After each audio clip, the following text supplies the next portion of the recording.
नमस्कार दोस्तों, हमारी आज की कहानी है विक्रम बेताल कहानी किसकी पत्नी। धर्मपुर नाम की एक नगरी थी। उसमें धर्मशील नाम का राजा राज करता था। उसके अंधक नाम का दीवान था। एक दिन दीवान ने कहा, महाराज, एक मंदिर बनवाकर देवी को बिठाकर पूजा की जाए तो बड़ा पुण्य मिलेगा। राजा ने ऐसा ही किया। एक दिन देवी ने प्रसन्न होकर उससे वर मांगने को कहा। राजा के कोई संतान नहीं थी।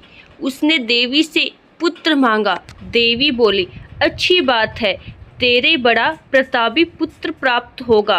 कुछ दिन बाद राजा के एक लड़का हुआ। सारे नगर में बड़ी खुशी मनाई गई। एक दिन एक धोबी अपने मित्र के साथ उस नगर में आया। उसकी निगाह देवी के मंदिर में पड़ी। उसने देवी को प्रणाम करने का इरादा किया। उसी समय उसे एक धोबी की लड़की दिखाई दी जो बड़ी सुंदर थी। उसे देखकर वह इतना पागल हो गया कि उसने मंदिर में जाकर देवी से प्रार्थना की, हे देवी, यह लड़की मुझे मिल जाए।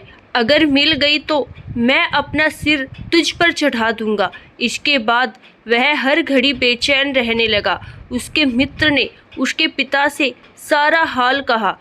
अपने बेटे की यह हालत देखकर वह लड़की के पिता के पास गया और उसके अनुरोध करने पर दोनों का विवाह हो गया।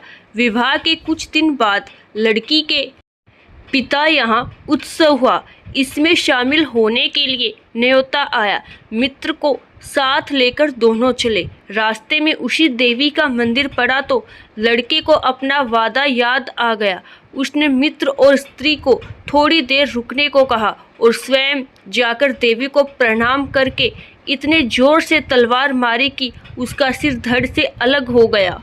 देर हो जाने पर जब उसका मित्र मंदिर के अंदर गया तो देखता क्या है कि उसके मित्र का सिर धड़ से अलग पड़ा है। उसने सोचा कि यह दुनिया बड़ी बुरी है। कोई यह तो समझेगा नहीं कि इसने अपने आप शीश चढ़ाया है। सब यही कहेंगे कि इसकी सुंदर स्त्री को हड़पने के लिए मैंने इसकी गर्दन काट दी। इससे कहीं मर जाना अच्छा है। यह सोच उसने तलवार लेकर अपनी गर्दन उड़ा दी। उधर बाहर खड़ी खड़ी स्त्री हैरान हो गई तो वह मंदिर के भीतर गई। देखकर चकित रह गई। सोचने लगी कि दुनिया कहेगी यह बुरी औरत होगी, इसीलिए दोनों को मार आई। इस बदनामी से मर जाना अच्छा है। यह सोच उसने तलवार उठाई और जैसे ही गर्दन पर मारनी चाही कि देवी ने प्रकट होकर उसका हाथ पकड़ लिया और कहा, मैं तुझ पर प्रसन्न हूँ, जो चाहो सो मांगो। स्त्री बोली, हे देवी, इन दोनों को जिंदा कर दो। देवी ने कहा, अच्छा, तुम दोनों के सिर मिलवाकर रख दो। घबराहट में स्त्री ने सिर जोड़े तो गलती से एक का सिर दूसरे के धड़ पर लगा दिया। देवी ने दोनों को जिंदा कर दिया। अब वे दोनों आपस में झगड़ने लगे।